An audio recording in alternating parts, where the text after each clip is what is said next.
தேவனுக்கு மகிமை உண்டாகட்டும். ஏசாயா 54:17. ஏசாயா 54:17.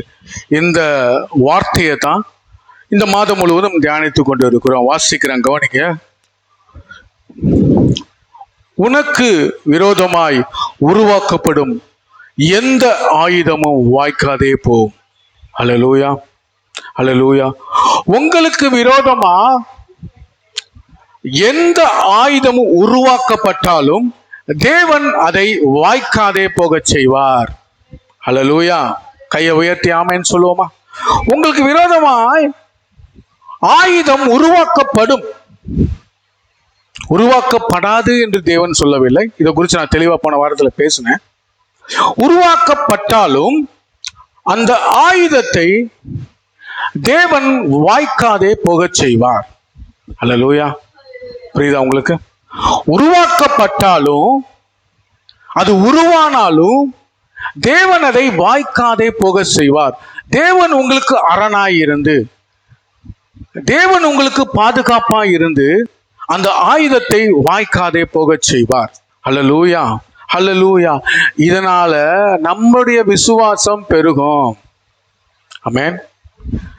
நமக்கு விரோதமா உருவாக்கப்படுகிற ஆயுதம் வாய்க்காதே போகும் பொழுது, ஆராதனை வேளையில நான் சொன்னதை போல, நமக்கு விரோதமா ஆயுதங்கள் உருவாக்கப்பட்டாலும் தேவன் அதை தடை செய்வதனால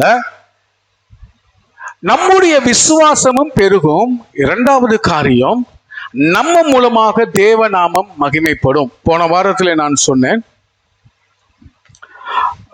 யாத்ராகமம் 14 அதிகாரம் 14, 15, 16 இஸ்ரவேல் ஜனங்கள் செங்கடலை கடக்கிறார்கள். அவர்கள் கடந்தவுடனே ஆயுதம் இருந்தது. அவர்கள் கடந்தவுடனே எகிப்து சேனையும் அவர்களுக்கு பின்பாக போகிறது. வேண்டாம், எகிப்து சேனையும் அவர்களுக்கு பின்பாக அதே கடல்ல இறங்குறாங்க. அதே பாதையில செங்கடல் பிரிந்து நிற்கிறது. கவனிங்க, செங்கடல் பிரிந்து நிற்கிறது. இஸ்ரவேல் ஜனங்கள் எல்லாம் கடந்து போயிட்டாங்க. அவங்களுக்கு போன மாதிரி நமக்கும் பாதை இருக்கு அப்படின்னு சொல்லிட்டு என்ன பண்றாங்க, இவங்களும் இறங்குறாங்க, எகிப்தியரும் இறங்குறாங்க, எகிப்து சேனையும் இறங்குது. அப்ப ஜனங்கள் எல்லாம் பார்த்து என்ன பண்றாங்க, ஐயோ நம்மளை இன்னும் பின்தொடர்றாங்க. ஒரு பயம் அவர்களுக்குள்ளாக இருந்திருக்கும். அல்லேலூயா. அவர்களுக்குள்ள பயம் இருந்திருக்கும், இவங்களும் நம்மளை பின்தொடர்ந்து வராங்க அப்படின்னு சொல்லி. ஆனால் ஆண்டவர் அந்த ஆயுதத்தை வாய்க்காதே போக செய்தார். எப்படின்னு சொன்னா, எல்லா இஸ்ரவேலர்கள் எல்லாம் கரை ஏறின உடனே, எகிப்தியர் எல்லாம் கடல் உள்ள இறங்கின உடனே கடல் அலை இருந்து என்ன பண்ணுச்சு, திரும்பவும் மூடி போட்டது. எல்லா எகிப்து சேனைகளும் அழிக்கப்பட்டது. ஆமென். உங்களுக்கு விரோதமா ஆயுதம் உருவாக்கப்பட்டாலும், அது உங்களை பின்தொடரும் மாதிரி தெரிந்தாலும் தேவன் அதை என்ன பண்ணுவாரு, வாய்க்காதே போக செய்வார். அழிந்து போவார்கள். உங்க பாதையில அவர்கள் இறங்கினாலும் உங்களுக்கு மட்டும்தான் அது வெட்டாந்தரை, அவர்களுக்கு அது என்னது, கடல் மூடி போட்டுவிடும், மடிந்து போவார்கள். உங்களுக்கு விரோதமாய் உருவாக்கப்படுகிற எந்த ஆயுதத்தையும் தேவன் வாய்க்காதே போக செய்வார். இங்கே தேவ நாமம் மகிமைப்பட்டது. அல்லேலூயா. இஸ்ரவேலின் தேவன் மகிமைப்பட்டார். உங்க வாழ்க்கையிலும் தேவன் இதே அற்புதத்தை செய்து அவருடைய நாமத்தை உங்க மூலமாக மகிமைப்படுத்திக் கொள்வார். இது உங்களுக்கு ஆசீர்வாதத்தை கொண்டு வரும், நன்மையை கொண்டு வரும். உங்கள் விசுவாசம் பெருகும். ஆமென். அல்லேலூயா. அதனால நம்ம பயப்பட வேண்டியது இல்லை.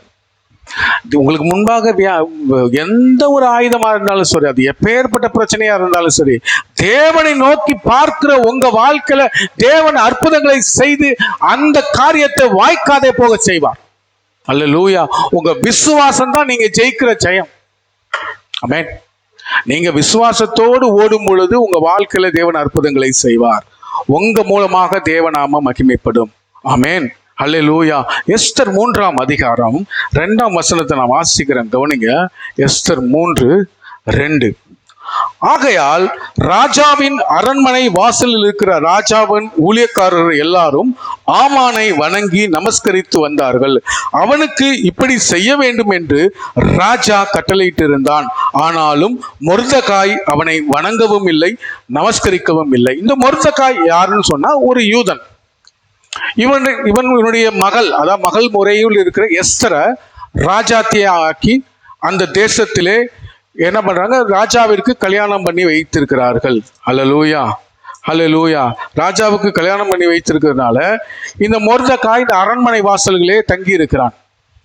அப்படி இருக்கும் பொழுது இந்த ராஜாவிற்கு அடுத்த ஸ்தானத்தில் இருந்த அகஸ்வேரு என்கிற ராஜாவிற்கு அடுத்த ஸ்தானத்தில் இருந்த ஆமான் என்கிற ஒரு மந்திரி தன்னைத்தானே உயர்த்தி கொள்கிறவனாய் காணப்பட்டான். அல்லேலூயா. அப்படி காணப்பட்டதுனாலே அவன் வரும் பொழுதும் போகும் பொழுதும் அங்க இருக்கிற எல்லா ஜனங்களும் அவனை என்ன பண்ணாங்க, நமஸ்கரித்து வந்தார்கள். ஆனால் யூதர்கள் தேவனை தவிர வேற யாரையும் வணங்க மாட்டார்கள். அதனால இந்த மொர்தெகாய் என்ன பண்ணல, ஆமானை வணங்கவில்லை. அப்பொழுது இந்த மொர்தெகாயை குறித்து இந்த ஆமான் விசாரித்து, இவன் தன்னை வணங்காததை குறித்து இவனுக்கு எப்படியாவது தண்டனை பெற்று தர வேண்டும் என்று சொல்லி இவனை குறித்து தவறான காரியத்தை போய் ராஜாவினிடத்தில், அகஸ்வேரு ராஜாவினிடத்திலே சொல்லும் பொழுது அகஸ்வேரு ராஜா அவனை தண்டிக்க வேண்டும் என்று சொல்லி ஒரு முடிவை இவனுக்கு அறிவிக்கிறான்.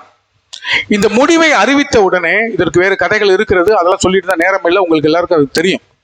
அப்போ இந்த ஆமான் என்ன செய்கிறான், தன்னுடைய வீட்டின் முன்னாடி ஒரு பெரிய தூக்கு மரம், தூக்கு போடுவதற்கு, இந்த மொர்தெகாயை தூக்கு போடுவதற்காக ஒரு பெரிய தூக்கு மரத்தை செய்விக்கிறான். 50 அடி உயர தூக்கு மரத்தை செய்விக்கிறான். அல்லேலூயா.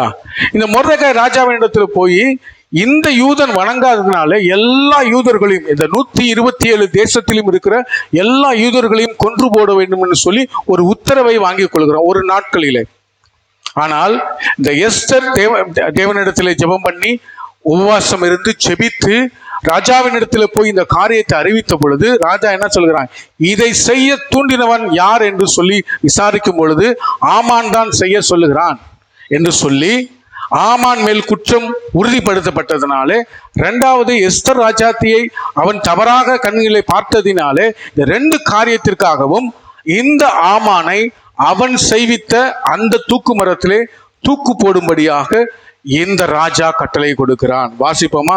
7ஆம் அதிகாரம் 10ஆம் வசனம். அதே எஸ்தர் 7ஆம் அதிகாரம் 10ஆம் வசனத்தை நான் வாசிக்கிறேன், நீங்க கவனிங்க. அப்படியே ஆமான் மொர்தெகாய்க்கு ஆயத்தம் பண்ணின தூக்கு மரத்தில் ஆமானையே தூக்கி போட்டார்கள். அல்லேலூயா. உங்களுக்கு விரோதமா யார் எழும்புறாங்களோ அவங்களே என்ன பண்ணுவாங்க, அதிலேயே மடிந்து போவார்கள். அல்லேலூயா. உங்களுக்கு விரோதமா எழும்புற மாதிரி தான் தெரியும், காரியங்கள் உங்களுக்கு சாதகமா இல்லாத மாதிரி தான் தெரியும். இஸ்ரவேல் ஜனங்கள் அந்த வெட்டாந்தரையில் நடந்து போகும் பொழுது, சமுத்திரத்தின் நடுவில் வெட்டாந்தரையில் நடந்து போகும் பொழுது பின்னாடியே வர எகிப்து சேனையும் அதுல இறங்குது. அப்ப எப்படி இருந்திருக்கும், தொடர்ந்து வந்து நம்மளை எப்படியாவது பிடிச்சிட்டு போயிடுவாங்க. ஒரு பயம், ஒரு நடுக்கம். உங்க வாழ்க்கையில சில நேரத்திலே அனுமதிக்கப்படுகிற இந்த ஆயுதம் உங்களுக்கு நடுக்கத்தை கொண்டு வரலாம், பிரச்சனையை கொண்டு வரலாம், தாழ்ச்சியை கொண்டு வரலாம். ஆனா ஆண்டவர் சொல்லுகிற வார்த்தை வாய்க்காதே போகும், வாய்க்காதே போகும். பாருங்க, இஸ்ரவேல் ஜனங்கள் கரை ஏறின உடனே இந்த எகிப்து சேனைகள் எல்லாம் செங்கடலுக்குள்ள வந்துட்டாங்க. ஆண்டவர் என்ன பண்றாரு, கடலை மூடி போடுறாரு, எல்லாம் மடிஞ்சு போயிட்டாங்க. அல்லேலூயா, அல்லேலூயா. அதே போலதான் இங்கேயும் இந்த மொர்தெகாயை, தேவனை விசுவாசிக்கிற, தேவனை நம்புகிற இந்த மொர்தெகாயை கொல்லணும்னு சொல்லிட்டு ஆமான் அவனுக்காக இந்த மொர்தெகாய்க்காக ஒரு தூக்கு மரம் செய்கிறான். ஆனா அதே தூக்கு மரத்திலே இந்த ஆமானை தூக்கு போடுபடியாக நடக்கிறது. காரியங்கள் மாற்றமாய் நடக்கிறது. ஆனா அந்த நடுவில் உள்ள காரியங்களை பார்க்கும் பொழுது சாதகமா இல்ல, மொர்தெகாய்க்கு சாதகமா இல்ல, எல்லாமே ஆமானுக்கு சாதகமாய் தான் இருந்தது. ராஜாவோடு கூட ராஜாத்தி வைக்கிற விருந்திலே கலந்து கொள்ளும்படியாக ஆமானைத்தான் அழைச்சிட்டு போறாங்க. ஆமானைத்தான் ராஜா கூப்பிடுகிறார், அவ்வளவு பெரிய உயர்வுகளை வைத்திருக்கிறார். அப்போ மொர்தெகாய்க்கு எப்படி இருந்திருக்கும், காரியங்கள் தனக்கு எல்லாம் விரோதமாய் இருக்கிறது, யூதர்களை கொல்ல போகிறார்கள், தன்னை தூக்கிலே போட போகிறார்கள் என்ற காரியங்கள் தான் மனதில் ஓடிட்டு கொண்டிருக்கும். எந்த ஒரு காரியமும் சாதகமா இல்லை. உங்க வாழ்க்கையில சில நேரங்களிலே உங்களுக்கு விரோதமா ஆயுதங்கள் உண்டாக்கப்படும் பொழுது உங்களுக்கு விரோதமா இருப்பது போல தெரியும். ஆனா தேவன் அதை பார்த்து கொண்டே இருக்கிறார். அல்லேலூயா. உங்களுக்கு விரோதமா யார் எழும்புறாங்களோ அவங்கள அதிலேயே தூக்கி போடுவார்.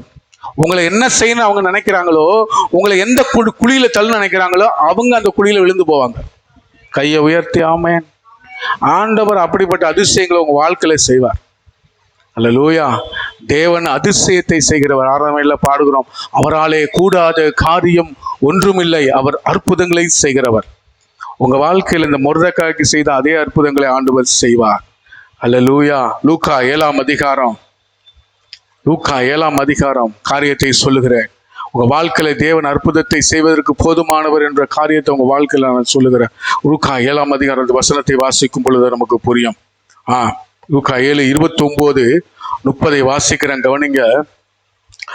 யோவானுடைய உபதேசத்தை கேட்ட ஆயக்காரர் முதலான சகல ஜனங்களும் அவனாலே ஞானஸ்தானம் பெற்று தேவன் நீதிபரர் என்று அறிக்கையிட்டார்கள். ஞானஸ்தானம் பெற்றார்கள். தேவனுடைய நீதி. உங்க வாழ்க்கையில தேவன் அற்புதத்தை செய்யணும், உங்களுக்கு வருகிற ஆயுதத்தை தேவன் வாய்க்காதே போக செய்யணும் அப்படின்னு சொன்னா தேவ வார்த்தைக்கு கீழ்ப்படியணும். எத்தனை பேர் கீழ்ப்படுகிறீங்க? இங்க ஞானஸ்தானம் எடுக்காம எல்லாரும் இருக்கிறோமா? ஞானஸ்தானம் பெறும் பொழுதுதான் தேவன் சொன்ன நீதியை நம்ம நிறைவேற்றும் பொழுதுதான், தேவனுடைய நாமத்தினாலே நம் ஞானஸ்தானம் பெறும் பொழுது தேவன் நமக்கு இந்த ஆசீர்வாதங்களை நமக்கு கொடுக்கிறார். ஆமென். அல்லேலூயா. அல்லேலூயா. பாருங்க, அடுத்த வசனத்தை வாசிக்கும் பொழுது இதற்கு எதிர்வினையை பார்க்கிறோம். பரிசேயரும் நியாயசாஸ்திரிகளுமோ அவனாலே ஞானஸ்தானம் பெறாமல் தங்களுக்கு கேடு உண்டாக தேவனுடைய ஆலோசனையை தள்ளிவிட்டார்கள். இதுல நம்ம எங்க இருக்கிறோம்? தேவனுடைய ஆலோசனையை தள்ளுறோமா? தேவனுடைய நீதியை நம்ம நிறைவேற்றுகிறோமா? உங்களை நீங்களே சோதித்து அறிந்து கொள்ளுங்கள். அது உங்க கரத்துல இருக்கிறது. தேவன் நம்ம வாழ்க்கையில நமக்கு வைக்கிற ஆயுதங்களை வாய்க்காதே போக செய்யணும் அப்படின்னு சொன்னா தேவ நீதியை நம்ம நிறைவேற்றணும். தேவ வார்த்தைக்கு கீழ்ப்படியணும். இந்த பரிசேயர் நியாயசாஸ்திரிகளையும் போல தங்களுக்கு கேடு உண்டாக தேவனுடைய ஆலோசனையை தள்ளிவிடக் கூடாது. ஆமென். நான் 14 வயசுல என்னோட சொந்த சாட்சி உங்க மத்தியில சொல்றேன். உங்களுக்கு ஏற்கனவே சொல்லியிருக்கிறேன். 14 வயசுல ஞானஸ்தானம் எடுத்தேன்.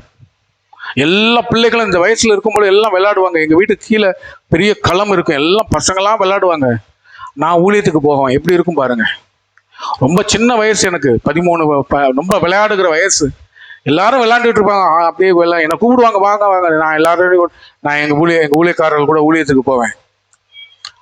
அப்படியே ஆண்டவருக்குள்ள ரட்சிக்கப்பட்டு 14 வயசுல ஞானஸ்தானம் எடுத்தேன். ஆனா 17, 18 வயசு இருக்கும்போது பேக் ஸ்லைட் ஆகி போயிட்டேன். பின்மாற்றம் அடைந்து தேவனை விட்டு, தேவனை மறந்து நான் பின்மாற்றம் அடைந்து போயிட்டேன். ஆனா தேவன் என் மேல கிருபையா இருந்தார்.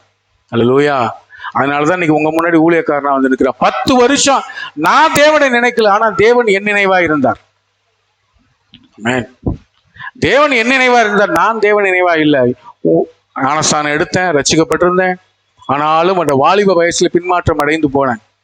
மறுபடியுமாக தேவன் என்னை பிடித்து வைத்துக் கொண்டார், என்னை இழுத்து கொண்டார். அவருடைய காருண்யம் என்னை இழுத்து கொண்டது, அவருடைய அன்பு என்னை இழுத்து கொண்டது. மறுபடியுமாக தேவனிடத்தில் வந்த பொழுது கொஞ்ச நாள்லே, ஒரு 5 வருடங்களுக்குள்ளாக நான் ஊழியக்காரனாய் மாறி பைபிள் காலேஜ் போக தேவன் உதவி செய்தார். இன்றைக்கு உங்கள் முன்பாக ஊழியக்காரனாய் இருக்கிறேன். அதனால தேவ நீதியை நிறைவேற்றும் பொழுது தேவன் உங்களை கைவிட்ட மாட்டாரு. உங்க வாழ்க்கையில அற்புதங்களை செய்கிறவராய் இருக்கிறார். உங்க மேல தேவ காருண்யம் உங்க மேல இருக்கும். ஆமென். தேவன் உங்களை வழி நடத்துவார். தேவன் உங்களுக்கு கிருபையா இருப்பார். வேகமா முடிக்கிற டைம் இல்லாததுனால அடுத்து ஒன்று வாசிப்போம். மார்க் 16:16 வாசிப்போம். மார்க் 16:16 வேகமா போறேன், கவனிங்க. நான் வாசிக்கிறேன். மார்க் 16:16 விசுவாசம் உள்ளவனாகி ஞானஸ்தானம் பெற்றவன் ரட்சிக்கப்படுவான். நல்லா கவனிங்க. விசுவாசம் உள்ளவனாகி ஞானஸ்தானம் பெற்றவன் ரட்சிக்கப்படுவான், விசுவாசியாதவனோ ஆக்கினைக்குள்ளாக தீர்க்கப்படுவான். நீங்க பரலோகத்துக்கு போகணுமா, நரகத்துக்கு போகணுமா? ஆக்கினைக்குள்ளாக தீர்க்கப்படணுமா? ஞானஸ்தானம் எடுக்கணும். ஆண்டவர் உங்களை இந்த காரியத்தை திட்டவுமாய் உங்களோட பேச ஆண்டவர் உதவி செய்கிறார். மார்க் 1 அதிகாரம் 8 வசனத்துல இப்படியாய் சொல்லப்பட்டு இருக்கிறது. மார்க் 1:8 யோவான் ஸ்நானகன் சொல்றாரு, நான் ஜலத்தினால் உங்களுக்கு ஞானஸ்தானம் கொடுத்தேன், அவரோ இயேசு கிறிஸ்துவோ பரிசுத்த ஆவியினால் உங்களுக்கு ஞானஸ்தானம் கொடுப்பார். அப்போ பரிசுத்த ஆவி வேணும் அப்படின்னு சொன்னா நீங்க என்ன பண்ணணும்? ஞானஸ்தானம் எடுக்கணும். பரிசுத்த ஆவியானவர் தான் நம்மளை என்ன பண்ணுவாரு? நீதியின் பாதையில நடத்துவாரு. இந்த ஆயுதங்கள் எல்லாம் வாய்க்காதே போக செய்வதற்கு ஆவியானவர் தான் நமக்கு உதவி செய்கிறவராய் இருக்கிறாரு. என் வாழ்க்கையில நான் எப்படி வேணாலும் வாழ்வேன், எனக்கு உதவி செய்யணும்னா செய்ய மாட்டார். தேவ நீதியை நம்ம நிறைவேற்றுகிறவர்களாய் காணப்பட வேண்டும். அடுத்து லூக்கா 11ஆம் அதிகாரம் 13 வாசிக்கிறேன், கவனிங்க. லூக்கா 11:13. அறிவிப்பு அளவிலே ஒரு பாதி மெசேஜ் முடிச்சிட்டேன். லூக்கா 11:13.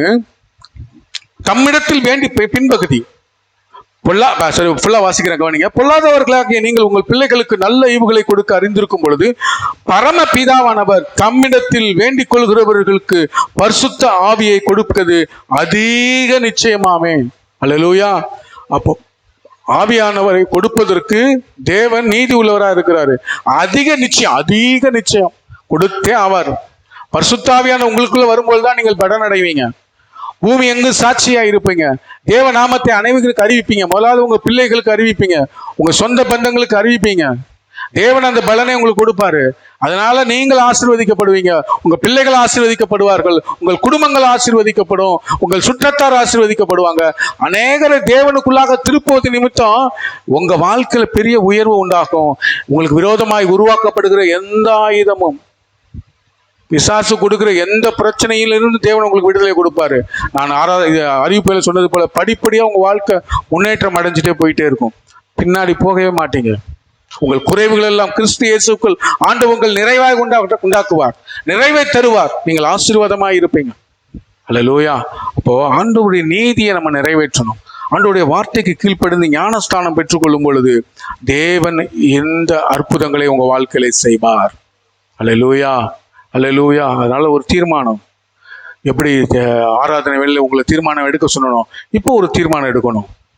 நான் தேவ நீதியை நிறைவேற்றுவேன், ஞானஸ்தானம் பெற்றுக்கொண்டு பரிசுத்த ஆவியை பெற்றுக்கொண்டு தேவனுக்காக வல்லமை உள்ளவனாய் மாறுவேன் என்று சொல்லி ஒரு தீர்மானம் எடுத்து